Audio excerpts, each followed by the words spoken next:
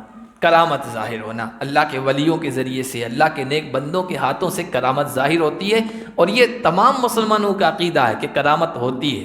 حضرت خواجہ معین الدین چشتی اجمیری رحمۃ اللہ علیہ کے بارے میں آیا پورے انا ساگر کو کہ ایک پیالے میں بند کر دیا، اور وہ جادوؤں کا جو قصہ سناتے ہیں، تو یہ ممکن ہے، کرامت ظاہر ہوتی ہے، اس پر ہمارا ایمان ہے، یہ عقیدہ ہے۔ نبیوں کے علاوہ کسی کے ہاتھیں ظاہر ہو تو اس کو کرامت کہتے ہیں، لیکن یہی جو قرآن عقیدہ بیان کر رہا ہے، اللہ جب چاہے تو ظاہر کروا دیتا ہے، کوئی انسان اپنے طور پر ظاہر نہیں کر سکتا ہے، وہ اللہ کا حکم ہوتا ہے، اللہ کا آرڈر ہوتا ہے، اور اللہ کی چاہت پر ہوتا ہے۔ اور بعض مرتبہ ایسی حیرت انگیز چیزیں آپ یاد رکھیے غیروں سے بھی ظاہر ہو جاتی ہے، ہندوؤں سے، عیسائیوں سے، یہودیوں سے، جوگیوں سے، پنڈتوں سے چمتکار کی اس طرح کی چیزیں ظاہر ہو جاتی ہے، تو وہ استدراج ہے۔ استدراج کا مطلب مہلت ہے، آزمائش ہے۔ اللہ تعالیٰ بندوں کے ایمان کو اس کے ذریعے سے آزماتے ہیں کہ یہ اس پر ایمان لے آتے ہیں یا اس کو ٹھکرا دیتے ہیں کہ یہ آزمائش ہے، ہم اس کو قبول نہیں کرتے ہیں۔ اور یاد رکھیے سب سے بڑا خطرناک جو دشمن ہے وہ دجال ہے، اس سے بڑھ کر بڑا فتنہ کوئی نہیں آئے گا۔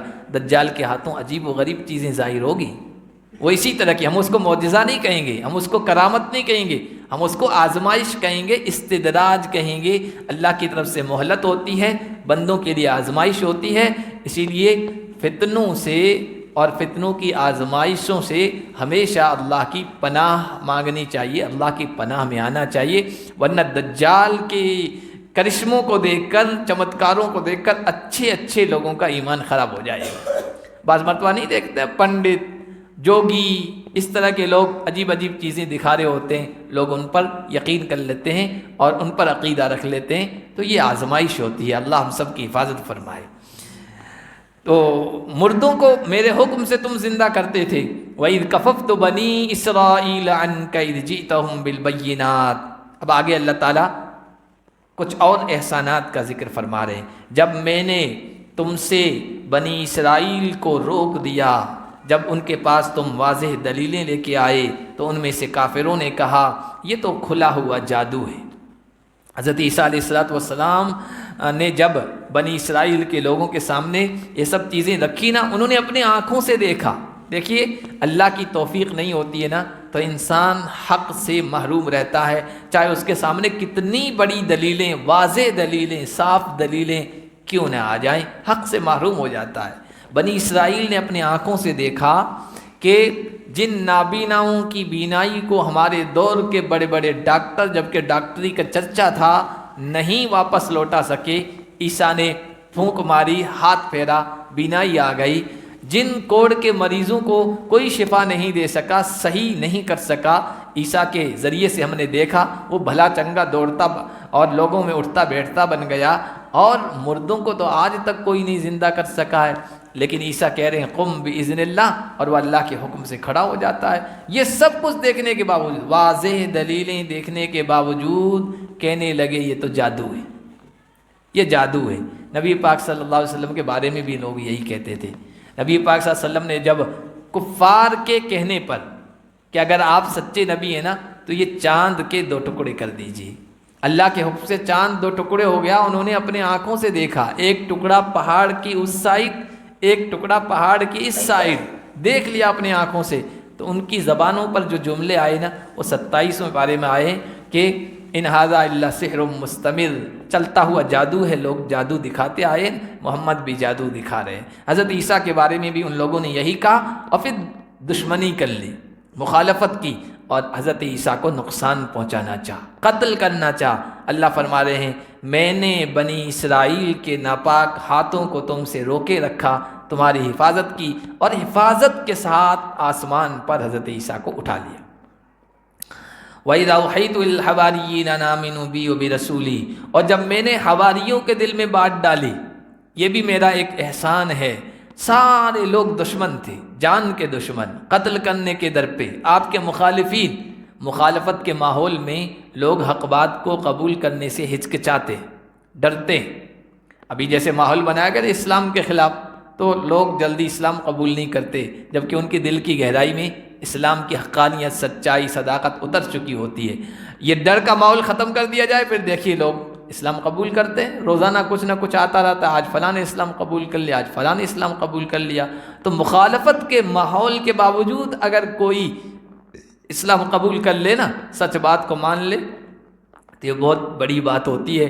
اس مخالفت کے ماحول میں وہ تو کہتے ہیں نا یخرج الحی من المیت، اللہ وہ ہے جو مردے سے زندے کو پیدا کر دیتا ہے۔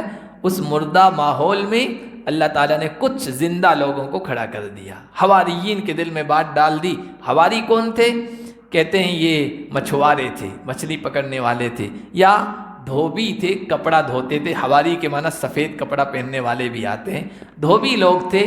ان کے دل میں حضرت عیسیٰ علیہ السلام کا پیغام اتر گیا، سچ بات اتر گئی، اور انہوں نے کہا ہم تو عیسیٰ کو رسول مانتے ہیں۔ قالوا آمنا واشہد باننا مسلمون، انہوں نے کہا ہم ایمان لے آئے اور آپ گواہ رہیے کہ ہم مسلمان ہیں، ہم فرما بردار ہیں۔ یاد رکھیے کہ ہر زمانے میں صحیح دین کو ماننے والے وہ مسلمان رہے ہیں، اور صحیح دین اسلام ہی رہا ہے۔ یہ اسلام 1400 سال سے نہیں ہے، یہ عجیب بات کہی جاتی ہے۔ دیکھو بِأَنَّنَا مسلمون، ہم مسلمان ہیں۔ حضرت ابراہیم کے بارے میں آیا ہُوَ سَمَّاكُمُ الْمُسْلِمِينَ، ابراہیم نے تمہارا نام مسلمان رکھا ہے۔ اس سے پہلے بھی ہر نبی کی زبانیں ان اسلمت لرب العالمین، میں رب العالمین پر اسلام لے آیا، یعنی اس کی بات میں نے مان لی۔ آدم سے لے کر محمد الرسول اللہ صلی اللہ علیہ وسلم تک جو بھی دین رہا ہے نا، وہ دین اسلام ہی رہا ہے۔ اس لیے دین ہمیشہ ایک ہی رہا ہے، یہ بات ہے، دین ہمیشہ ایک ہی رہا ہے، وہ صرف اور صرف دین اسلام ہے۔ اللہ نے صاف اعلان کیا، رات کو تراویح میں بھی یہ آیتیں پڑھی گئی، وَمَن يَبْتَغِ غَيْرَ الْإِسْلَامِ دِينًا فَلَن يُقْبَلَ مِنْهُ، اللہ کے نزدیک دین صرف اسلام ہے، اسلام کے علاوہ کوئی اور دھرم دین لے کے آئے گا قبول نہیں کیا جائے گا، آخرت میں نقصان اٹھانے والوں میں سے ہوگا۔ اذ قال الحواریون یا عیسی ابن مریم هل يستطيع ربك ان ينزل علينا مائدة من السماء، جب ان حواریون نے، ماننے والوں نے کہا اے عیسیٰ مریم کے بیٹے، کیا آپ کا رب یہ کر سکتا ہے کہ ہم پر آسمان سے دسترخوان اتار دے؟ دسترخوان کھانے سے چنا ہوا، نعمتوں سے چنا ہوا، بھرا ہوا اترے اور ہم اس کو استعمال کریں۔ تو حضرت عیسیٰ نے کہا اتقوا اللہ، اللہ کے بندو اللہ سے ڈرو، اگر تم ایمان والے ہو یہ کیسا مطالبہ کر رہے ہو، یہ کیسی ڈیمانڈ کر رہے ہو؟ قالوا نريد ان ناكل منها، انہوں نے کہا کہ یہ جو ہم مطالبہ کر رہے ہیں نا، دسترخوان ہمارے لیے اترے، یہ مائدہ کے لفظ سے ہی سورۃ المائدہ ہے۔ ہمارا مقصد کیا ہے؟ ایک یہ کہ اللہ کی طرف سے جو دسترخوان اترے گا وہ بابرکت ہوگا، وہ خیر والا ہوگا، تو ہم اس سے کھانا چاہتے ہیں، برکتی کھانا ہم کھانا چاہتے ہیں، اس لیے ہماری یہ ڈیمانڈ ہے۔ دوسرا وَتَطْمَئِنَّ قُلُوبُنَا، اور ہمارے دل مطمئن ہو جائیں، ہمارے دل مطمئن ہو جائیں، دلوں کو سکون مل جائے۔ دیکھیے برکتی کھانا کھانے سے، حلال کھانا کھانے سے دلوں کو سکون ملتا ہے، نیکی کا جذبہ پروان چڑھتا ہے اور عبادت میں دل لگتا ہے، اور حرام کھانے سے انسان کے اندر گناہ کے جذبات آتے ہیں، عبادت کا ذوق بالکل ختم ہو جاتا ہے۔ آج کل نیکیوں کا جو جذبہ نہیں ہے اور عبادتوں کی طرف میلان اور جھکاؤ نہیں ہے نا، اس کی مین وجہ یہ ہے کہ آج لقمہ ہمارا حرام کا ہو گیا ہے، اس وجہ سے نیکی کرنے کی طرف دل آتا ہی نہیں ہے۔ تو دوسری بات انہوں نے یہ کہی کہ ہمارے دل مطمئن ہو جائیں، اور وَنَعْلَمَ، اور ہمیں یہ معلوم ہو جائے، یقین ہو جائے کہ آپ نے ہم سے سچ کہا ہے۔ آپ جنت کی نعمتوں کے بارے میں ہمیں بتاتے ہیں نا، جب ہم اللہ کا اتارا ہوئے دسترخوان دیکھیں گے اور اس کی برکتیں حاصل کریں گے نا، تو ہمیں یقین ہو جائے گا یقیناً اس طرح کی نعمتیں اللہ نے جنت میں بھی تیار کر رکھی ہے۔ وَنَكُونَ عَلَيْهَا مِنَ الشَّاهِدِينَ، اور ہم اس پر گواہوں میں سے ہو جائیں گے۔ ہم لوگوں سے کہیں گے ہم نے اپنے آنکھوں سے آسمان سے دسترخوان اترتے ہوئے دیکھا ہے، عیسیٰ پر اترا ہے، عیسیٰ کا معجزہ دیکھا ہے، یہ سچے پیغمبر ہیں، یہ گواہی دیں گے۔ قال عیسیٰ ابن مریم، حضرت عیسیٰ ابن مریم نے ان کی درخواست پر اللہ تعالیٰ سے دعا کر دی کہ اللہم ربنا انزل علینا مائدۃ من السماء، اے ہمارے رب اللہ ہم پر آسمان سے دسترخوان خوان اتار دے جو ہمارے لیے، اگلوں کے لیے اور بعد میں آنے والوں کے لیے خوشی کی چیز ہو، عید ہو۔ عید کہتے ہیں جو بار بار خوشی کا پیغام لے کے آئے اور آپ کی طرف سے ایک قدرت کی نشانی کے طور پر ہو۔ ظاہر سی بات ہے اللہ پر احسانات، اللہ کے احسانات ہمارے اگلوں پہ ہوئے نا تو ہمارے لیے بھی فخر کی چیز ہوتی ہے۔ تو کہا کہ پہلے والوں کے لیے اور بعد والوں کے لیے وہ عید کی چیز ہو، یعنی ایسی وہ دن دسترخوان اترنے کا ایک یادگار دن بن جائے گا، خوشی کا دن بن جائے گا۔ وارزقنا وانت خیر الرازقین، اور تو ہمیں روزی دے، تو بہترین روزی دینے والا ہے، تو ہم پر یہ دسترخوان اتار دے۔ قال اللہ انی منزلها علیکم، اللہ تعالیٰ نے کہا عیسیٰ دسترخوان تو میں اتار دوں گا، میں اس کو اتارنے والا ہوں تم پر، لیکن یاد رکھیں، یہ بات یاد رکھیں آپ، قرآن کے انداز سے معلوم ہوتی ہے کہ اللہ تعالیٰ نبیوں کو معجزات دیتے ہیں۔ معجزات کیوں دیتے ہیں؟ مخالفین کو قائل، مائل اور گھائل کرنے کے لیے۔ قائل کا مطلب منوانے کے لیے، مائل کا مطلب اپنے پیغام کی طرف جھکانے کے لیے، اور گھائل کا مطلب متاثر کرنے کے لیے۔ وہ چمتکار دیکھ کر لوگ متاثر ہوتے ہیں، اس لیے معجزات دیتے ہیں۔ لیکن اللہ کی طرف سے معجزات دیے جائیں، لوگ نہ مانیں، کوئی بات نہیں۔ اگر قوموں کی طرف سے درخواست ہو، لوگوں کی طرف سے درخواست ہو، ہمیں ایسا معجزہ دکھا دیجیے، یعنی ڈیمانڈ والا، اور وہ نشانی، وہ معجزہ دکھا دیا جائے، اس کے بعد بھی نہ مانے نا تو پھر اللہ کی پکڑ آتی ہے۔ یہ قرآن کا اصول ہے۔ حضرت صالح سے کہا اس چٹان سے، پہاڑی سے اونٹنی نکال دیجیے، یہ ان کی ڈیمانڈ پر دکھا تھا، اور نکال دیا، بعد میں نہیں مانا، پوری قوم تباہ کر دی گئی۔ تو اللہ نے کہا دسترخوان تو اتار دوں گا تمہاری ڈیمانڈ پر، لیکن تم میں سے اس کے بعد جو کوئی انکار کرے گا تو اسے ایسا عذاب دوں گا کہ دنیا والوں میں سے کسی کو عذاب نہیں دیا ہوگا۔ ہماری عوامی زبان میں کہتے ہیں ایسی سزا دوں گا کہ نہ نہیں یاد آ جائے گی۔ یہ ہے فَإِنِّي أُعَذِّبُهُ عَذَابَ اللَّهُ أُعَذِّبُهُ أَحَدًا مِّنَ الْعَالَمِينَ۔ اب وہ دسترخوان اترا یا نہیں، قرآن و حدیث میں اس کا کچھ تذکرہ نہیں ہے۔ تفسیر میں جو ظاہر سی بات ہے اگلی کتابوں کے حوالوں سے نقل کی ہوگی، بعض رات کہتے ہیں دسترخوان اترا اور اللہ تعالیٰ نے کہہ دیا تھا جو چیزیں اس پر ہے نا کھاؤ، بس جمع نہیں کرنا ہے، حرص نہیں دکھانا ہے، لالچ نہیں دکھانا ہے، اکٹھا نہیں کرنا ہے، ذخیرہ نہیں کرنا ہے، یہ کہہ دیا تھا۔ لیکن بنی اسرائیل حرص میں آگے، لالچ میں آگے، جمع کرنے لگے، تو پھر اللہ کی طرف سے سزا آئی۔ سزا کیا آئی کہ بندر اور سوروں میں تبدیل کر دیے گئے، اور جو قوم بندروں اور سوروں میں تبدیل کر دی جاتی ہے نا وہ بعد میں زندہ نہیں رہتی ہے، وہ ختم کر دی جاتی ہے۔ بعض تفصیلی روایت میں آیا کہ یہ دسترخوان کی ڈیمانڈ تو ہوئی تھی، لیکن جب اللہ کا یہ جملہ آیا نا دیکھو اتار تو دوں گا لیکن اس کے بعد بھی نہیں مانو گے تو پھر دیکھ لینا تم، یہ وعید، یہ دھمکی سن کر انہوں نے اپنی درخواست واپس لے لی کہ نہیں، ہمیں ایسا دسترخوان نہیں چاہیے۔